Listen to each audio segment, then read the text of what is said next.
नमस्कार दोस्तों, एक बार फिर से आपके अपने YouTube चैनल टारगेट बोर्ड में आप सभी लोगों का बहुत बहुत स्वागत है।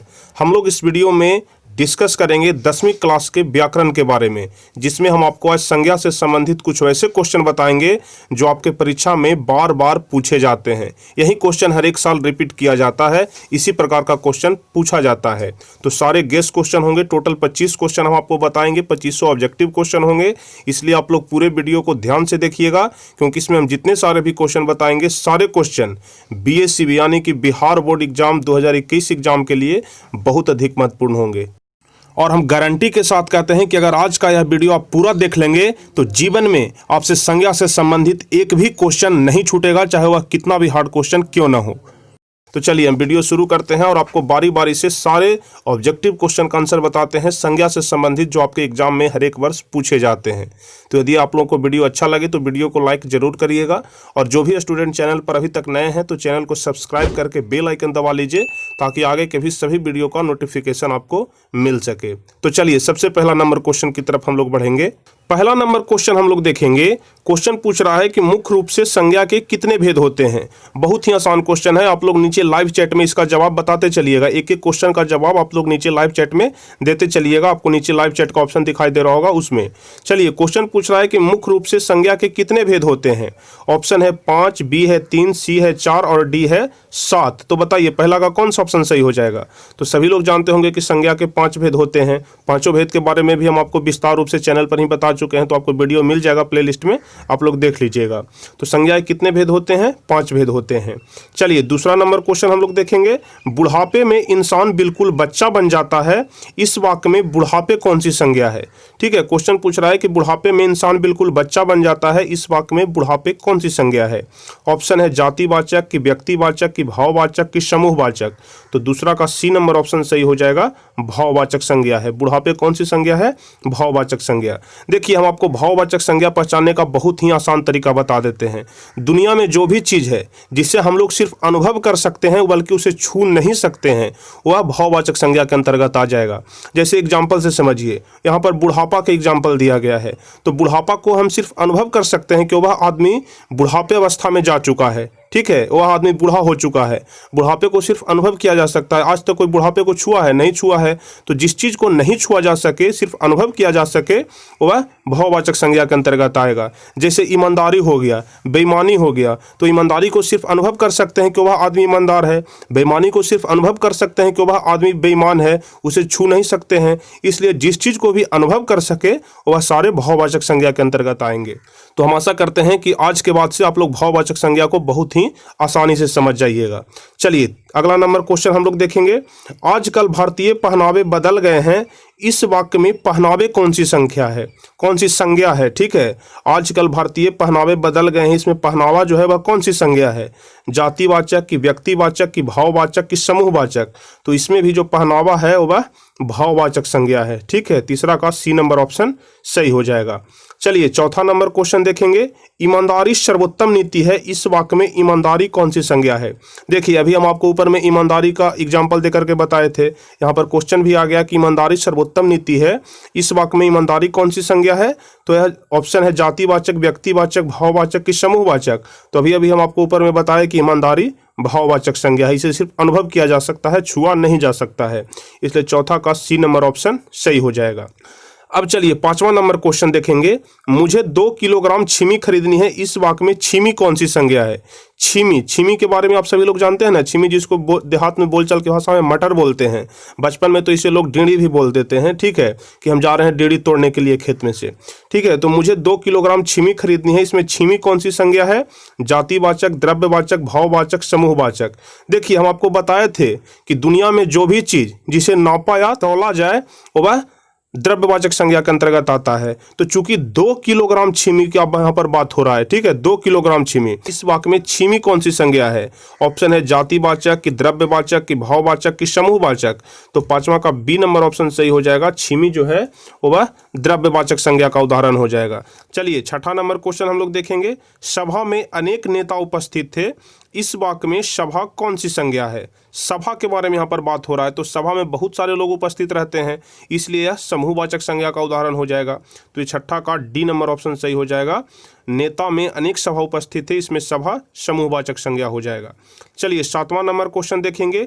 गांधी जी अपने समय में कृष्ण थे। इस वाक्य में कृष्ण कौन सी संज्ञा है। जातिवाचक की, व्यक्तिवाचक की, भाववाचक की, समूहवाचक। तो श्री कृष्ण जो हो जाता है वह व्यक्तिवाचक संज्ञा का उदाहरण हो जाता है। 7वां का बी नंबर ऑप्शन सही हो जाएगा। 8वां नंबर क्वेश्चन देखेंगे। कालिदास भारत के शेक्सपियर माने जाते हैं। इस वाक्य में शेक्सपियर कौन सी संज्ञा है। जातिवाचक की, व्यक्तिवाचक की, भाववाचक की, समूहवाचक। तो 8वां का कौन सा ऑप्शन सही होगा। तो कालिदास भारत के शेक्सपियर माने जाते हैं। इस वाक्य में जो शेक्सपियर है वह व्यक्तिवाचक संज्ञा का उदाहरण हो जाएगा। 8वां का बी नंबर ऑप्शन सही हो जाएगा। 9वां नंबर क्वेश्चन देखेंगे जो कि कह रहा है थेम्स इंग्लैंड की गंगा है। इस वाक्य में गंगा कौन सी संज्ञा है। ठीक है, गंगा के बारे में पूछा जा रहा है कि गंगा कौन सी संज्ञा है। तो गंगा कौन सी संज्ञा हो जाएगा। जातिवाचक की, व्यक्तिवाचक की, भाववाचक की, समूहवाचक। तो ध्यान रखिएगा गंगा जातिवाचक संज्ञा का उदाहरण हो जाता है। तो 9वां का ए नंबर ऑप्शन सही हो जाएगा। चलिए 10वां नंबर क्वेश्चन देखेंगे। रामचरितमानस हिंदुओं की बाइबल है। इस वाक्य में बाइबिल कौन सी संज्ञा है। ठीक है, रामचरितमानस हिंदुओं की बाइबल है। इस वाक्य में बाइबिल कौन सी संज्ञा है। जातिवाचक की, व्यक्तिवाचक की, भाववाचक की, समूहवाचक। तो आप लोग ध्यान रखिएगा जो बाइबल है वह जातिवाचक संज्ञा का उदाहरण हो जाता है। 10वां का ए नंबर ऑप्शन सही हो जाएगा। चलिए 11 नंबर क्वेश्चन की तरफ बढ़ेंगे। दोनों सेनाओं में घमासान लड़ाई हुई। इस वाक्य में सेना कौन सी संख्या है। सेनाओं के बारे में पूछा जा रहा है कि यह कौन सी संज्ञा है। तो सेना अकेले नहीं होता है, वह समूह में होता है, झुंड में होता है। और जो भी चीज़ समूह में रहे या फिर झुंड में रहे उसके बारे में हम आपको बता चुके हैं कि वह कौन सी संज्ञा होगा। तो बताइए इसमें कौन सा संज्ञा होगा। जातिवाचक की, व्यक्तिवाचक की, भाववाचक की, समूहवाचक। तो इसका सही आंसर डी हो जाएगा, समूहवाचक। दोनों सेनाओं में घमासान लड़ाई हुई। इस वाक्य में सेना समूहवाचक संज्ञा है। चलिए 12 नंबर क्वेश्चन की तरफ हम लोग बढ़ेंगे। राम और श्याम में मित्रता है। इस वाक्य में मित्रता कौन सी संज्ञा है। मित्रता को सिर्फ अनुभव किया जा सकता है, इसे छुआ नहीं जा सकता है। तो बताइए मित्रता कौन सी संज्ञा है। जातिवाचक की, व्यक्तिवाचक की, भाववाचक की, समूहवाचक। तो अभी हम आपको ऊपर में बताएं कि जिस चीज़ को सिर्फ अनुभव किया जा सके वह भाववाचक संज्ञा का उदाहरण हो जाएगा। इसलिए 12 का सी नंबर ऑप्शन सही होगा कि मित्रता भाववाचक संज्ञा है। चलिए अगला नंबर क्वेश्चन देखेंगे। धूप बहुत कड़ी है। इस वाक्य में धूप कौन सी संज्ञा है। धूप के बारे में पूछा जा रहा है कि यह कौन सी संज्ञा है। तो देखिए धूप भी जो हो जाता है इसको सिर्फ अनुभव किया जा सकता है। ठीक है, धूप बहुत ज़्यादा है, धूप कम है, इस बात को अनुभव किया जा सकता है, इसे छुआ नहीं जा सकता है।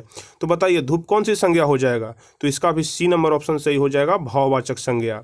धूप में कौन सी संज्ञा है, भाववाचक संज्ञा है। चलिए 14 नंबर क्वेश्चन देखेंगे। चांदी बहुत महंगी है। इस वाक्य में चांदी कौन सी संज्ञा है। चांदी कौन सी संज्ञा है। तो देखिए सोना हो गया, चांदी हो गया, और भी जेवरात हो गया, हीरा हो गया, कुछ भी हो गया जिसे नापा जा सके या फिर तौला जा सके वह द्रव्यवाचक संज्ञा का उदाहरण हो जाता है। ठीक है, तो द्रव्यवाचक के बारे में हमको बताए हैं। तो यहाँ पर चांदी है। ठीक है, तो चांदी कौन सा संज्ञा हो जाएगा। जातिवाचक की, द्रव्यवाचक की, भाववाचक की, समूहवाचक। तो 14 का बी नंबर ऑप्शन सही हो जाएगा, द्रव्यवाचक संज्ञा। चांदी कौन सी संज्ञा है, तो द्रव्यवाचक संज्ञा। 15 नंबर क्वेश्चन देखेंगे। क्वेश्चन कह रहा है कि सोना बहुत चमकीला होता है। इस वाक्य में सोना कौन सी संज्ञा है। सोना के बारे में पूछा जा रहा है कि कौन सी संज्ञा है। तो अभी हम आपको ऊपर में बताएं कि चांदी, सोना, ये सब हो जाता है द्रव्यवाचक संज्ञा का उदाहरण, इसलिए सोना भी द्रव्यवाचक हो जाता। लेकिन यहाँ पर देखिए दिया हुआ है सोना बहुत चमकीला है। यहाँ पर आपसे पूछा जाता कि चमकीला कौन सी संज्ञा है। ठीक है, पूछा जाता कि चमकीला कौन सी संज्ञा है, तो यह भाववाचक संज्ञा का उदाहरण हो जाता, क्योंकि चमकीला को सिर्फ हम लोग महसूस कर सकते हैं, इसे छू नहीं सकते हैं, इसलिए चमकीला भाववाचक संज्ञा हो जाता और सोना द्रव्यवाचक हो जाएगा। चलिए 16 नंबर क्वेश्चन देखेंगे। केजरीवाल को सफलता मिली। इस वाक्य में सफलता कौन सी संज्ञा है। सफलता के बारे में पूछा जा रहा है कि सफलता कौन सी संज्ञा है। तो बताइए कौन सी संज्ञा है। जातिवाचक की, भाववाचक की, व्यक्तिवाचक की, समूहवाचक। तो सफलता भाववाचक संज्ञा है, क्योंकि सफलता को सिर्फ महसूस कर सकते हैं, अनुभव कर सकते हैं। कोई आज तक सफलता को छुआ है कि हम सफलता को छू दिए, नहीं होता है, तो इसलिए सफलता भाववाचक संज्ञा हो जाएगा। चलिए 17 नंबर क्वेश्चन देखेंगे। राष्ट्र का भाववाचक संज्ञा है। देखिए इस प्रकार का भी क्वेश्चन आपके एग्जाम में पूछा जाता है, इसलिए आप लोग ध्यान रखिएगा। राष्ट्र का भाववाचक संज्ञा क्या होता है? राष्ट्रीय की राष्ट्र की राष्ट्रीयता की कोई नहीं, तो राष्ट्र का भाववाचक संज्ञा हो जाएगा राष्ट्रीय। ठीक है, 17 का ए नंबर ऑप्शन सही हो जाएगा। राष्ट्र का भाववाचक संज्ञा क्या हो जाएगा? राष्ट्रीय। चलिए 18 नंबर क्वेश्चन देखेंगे। मेरी व्याकुलता पर दया करो, इसमें भाववाचक संज्ञा कौन है? इसको चुनना है। देखिए 2-3 प्रकार के क्वेश्चन अभी तक हम आपको बताए हैं। एक तो आपको दिया हुआ रहेगा, पूछ देगा कि इसमें से कौन सी संज्ञा है। ठीक है, उसमें से चुनना रहेगा कि कौन सा शब्द है जो कौन सी संज्ञा है। एक में आपको भाववाचक संज्ञा बनाना रहेगा कि कोई शब्द दे देगा, कहेगा कि इसका भाववाचक संज्ञा क्या होगा। यहाँ पर देखिए आपसे चुनना है कि मेरी व्याकुलता पर दया करो, इसमें भाववाचक संज्ञा कौन सा है। ठीक है, मेरी हो जाएगा कि व्याकुलता हो जाएगा कि दया हो जाएगा कि पर हो जाएगा। तो बताइए इसमें कौन सा ऑप्शन सही हो जाएगा? तो इसमें बी नंबर ऑप्शन हो जाएगा कि मेरी व्याकुलता पर दया करो। ठीक है, क्योंकि व्याकुलता जो है उसको सिर्फ अनुभव कर सकते हैं कि वह आदमी व्याकुल है। ठीक है, व्याकुल को आज तक कोई नहीं छुआ है, इसलिए व्याकुलता भी हो जाएगा भाववाचक संज्ञा। चलिए 19वां नंबर क्वेश्चन देखेंगे। शराब संज्ञा है, कौन सी संज्ञा है? देखिए हम आपको संज्ञा के बारे में अभी तक जितने भी सरल भाषा में आपको बताए हैं, हमको लग रहा है कि यदि आपसे एग्जाम में पूछा जाएगा कि यह कौन सी संज्ञा है तो आप लोग बहुत ही आसानी से बता दीजिएगा। अब आपको कोई दिक्कत नहीं होगी। आप हमें कमेंट में जरूर बताइएगा कि आपको जो हम बता रहे हैं वह कैसा लग रहा है, समझ में आ रहा है कि नहीं आ रहा है। चलिए 19वां नंबर क्वेश्चन है कि शराब कौन सी संज्ञा है? जातिवाचक की, भाववाचक की, व्यक्तिवाचक की, द्रव्यवाचक? तो देखिए शराब जो हो जाता है वह द्रव्यवाचक संज्ञा का उदाहरण हो जाता है। ठीक है, क्योंकि शराब जो पीता है उसको नाप करके शराब दिया जाता है। ठीक है, शराब कौन सी संज्ञा है? द्रव्यवाचक संज्ञा है। चलिए 20वां नंबर क्वेश्चन देखेंगे। मेरी निर्धनता पर दया करो, इसमें भाववाचक संज्ञा क्या है? ठीक है, मेरी निर्धनता पर दया करो, इसमें भाववाचक संज्ञा क्या है? ऑप्शन है मेरी की, निर्धनता की, दया की करो। तो बताइए इसमें कौन सा ऑप्शन सही हो जाएगा? तो इसमें जो वाक्य दिया हुआ है मेरी निर्धनता पर दया करो, इसमें जो निर्धनता है वह भाववाचक संज्ञा है, इसलिए 20 का बी नंबर ऑप्शन सही हो जाएगा। चलिए 21 नंबर क्वेश्चन देखेंगे। घी कौन सी संज्ञा है? ठीक है, घी के बारे में पूछा जा रहा है कि घी कौन सी संज्ञा है? जातिवाचक की, भाववाचक की, व्यक्तिवाचक की, द्रव्यवाचक? तो 21 का डी नंबर ऑप्शन सही हो जाएगा द्रव्यवाचक। द्रव्यवाचक को तो पहचानना बहुत ही आसान है। उसी प्रकार से हम आपको भाववाचक के बारे में बता दिए कि भाववाचक को भी बहुत ही आसानी से पहचान सकते हैं। तो 21 का डी नंबर ऑप्शन सही हो जाएगा, घी द्रव्यवाचक संज्ञा है। चलिए 22वां नंबर क्वेश्चन देखेंगे। राजा दशरथ कौन सी संज्ञा है? ठीक है, राजा दशरथ के बारे में पूछा जा रहा है कि राजा दशरथ कौन सी संज्ञा है? जातिवाचक की, भाववाचक की, व्यक्तिवाचक की, समूहवाचक? तो आप सभी लोग इसका आंसर जानते होंगे कि राजा दशरथ व्यक्तिवाचक संज्ञा है। ठीक है, जिससे कि एक व्यक्ति का बोध हो रहा है राजा दशरथ का, इसलिए यह व्यक्तिवाचक संज्ञा का उदाहरण हो जाएगा। देखिए व्यक्तिवाचक के बारे में हम आपको बताए थे कि जिससे सिर्फ एक व्यक्ति या वस्तु का बोध होता है उसे व्यक्तिवाचक कहते हैं, और यदि संपूर्ण जाति का बोध हो रहा है उससे जातिवाचक कहते हैं। जैसे हम लोग बोल दिए गाय, तो गाय का मतलब एक गाय का बोध नहीं हो रहा है, बल्कि दुनिया में जितने सारे भी गाय हैं सारी जाति का बोध हो रहा है। भैंस बोल दिए तो सारी जाति का बोध हो रहा है, बंदर बोल दिए तो सारी जाति का बोध हो रहा है। तो जिससे संपूर्ण जाति का बोध हो उसे जातिवाचक, और किसी एक व्यक्ति या वस्तु का बोध हो उसे व्यक्तिवाचक। ठीक है, तो आप सभी लोग बहुत ही आसानी से पहचान जाइएगा संज्ञा, किसी प्रकार का कोई दिक्कत नहीं होगा। ठीक है, तो यहाँ पर पूछा जा रहा था कि राजा दशरथ कौन सी संज्ञा है, तो यह व्यक्तिवाचक हो जाएगा। चलिए अगला नंबर क्वेश्चन देखेंगे। निम्नलिखित शब्दों में से व्यक्तिवाचक संज्ञा चुनकर लिखिए। यहाँ पर 4 जो ऑप्शन दिए हैं इसमें से व्यक्तिवाचक संज्ञा कौन है इसके बारे में लिखना है। ए नंबर ऑप्शन है कृष्ण, बी नंबर ऑप्शन है जीवन, सी है कमल और डी है नदी। तो देखिए, तो इसका ए नंबर ऑप्शन सही हो जाएगा। जो कृष्ण है वह व्यक्तिवाचक संज्ञा का उदाहरण है। ठीक है, जो कृष्ण है यह व्यक्तिवाचक संज्ञा का उदाहरण है। चलिए 24 नंबर क्वेश्चन देखेंगे। निम्नलिखित शब्दों में से जातिवाचक संज्ञा चुन करके लिखिए। यहाँ पर जो 4 ऑप्शन दिए हैं इसमें से जातिवाचक संज्ञा कौन है इसको चुन करके लिखना है। तो बताइए इसमें से जातिवाचक संज्ञा कौन है? बहुत ही आसानी से पहचान गए होंगे कि जिसका उदाहरण हम अभी आपको ऊपर में दिए वही वाला क्वेश्चन नीचे आ गया। देखिए जातिवाचक संज्ञा का उदाहरण अभी हम आपको बताए कि गाय के बारे में एग्जाम्पल देकर के अभी हम आपको कुछ सेकंड पहले ऊपर में बताए कि संपूर्ण जाति का बोध हो रहा है गाय बोलने से, इसलिए जातिवाचक संज्ञा का उदाहरण हो जाएगा गाय। चलिए 25 नंबर क्वेश्चन देखेंगे और सबसे लास्ट क्वेश्चन है, सफल का भाववाचक संज्ञा क्या होता है? ठीक है, सफल का भाववाचक संज्ञा असफलता होता है कि सफल होगा कि सफलता होगा कि असफल हो जाएगा? तो देखिए सफल का भाववाचक संज्ञा हो जाएगा सफलता। और यदि इसका विपरीतार्थक पूछता कि सफल का विपरीतार्थक शब्द या विलोम शब्द क्या हो जाता है, तो इसका डी नंबर ऑप्शन सही हो जाता है, असफल। सफल का उल्टा क्या होता है, असफल। लेकिन आपसे यहाँ पर भाववाचक संज्ञा पूछ रहा है कि सफल का भाववाचक संज्ञा क्या हो जाएगा, तो इसका भाववाचक संज्ञा हो जाएगा सफलता। तो 25 का सी नंबर ऑप्शन सही हो जाएगा। तो हम आशा करते हैं कि आपको सारे क्वेश्चन बहुत ही सरल भाषा में समझ में आ गए होंगे, सिंपल भाषा में समझ में आ गए होंगे। और आज के बाद यदि आपसे कोई भी एग्जाम्पल पूछ देगा और पूछ देगा कि इसमें से कौन कौन सी संज्ञा है, कोई शब्द दे देगा, पूछ देगा कि इसमें से कौन सी संज्ञा है, तो हम आशा करते हैं कि आप लोग अब बता दीजिएगा कि आज जो हम आपको बताए उसके बाद से आपको संज्ञा में किसी प्रकार का कोई भी दिक्कत नहीं होगा। तो बताइए, आप हमें कमेंट में जरूर बताइएगा कि आपको यह वीडियो कैसा लगा। ठीक है, कमेंट में आप लोग जरूर बताइएगा, एक कमेंट आप लोग जरूर करिएगा। चलिए, तो आपको यदि वीडियो अच्छा लगा हो तो वीडियो को लाइक करिए, अपने दोस्तों के बीच शेयर करिए।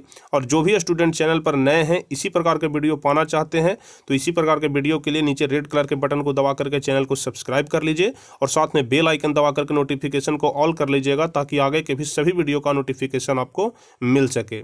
तो चलिए, फिर मिलेंगे हम आपसे अगले वीडियो में इसी प्रकार के वीडियो के साथ। तो तब तक के लिए जय हिंद, धन्यवाद।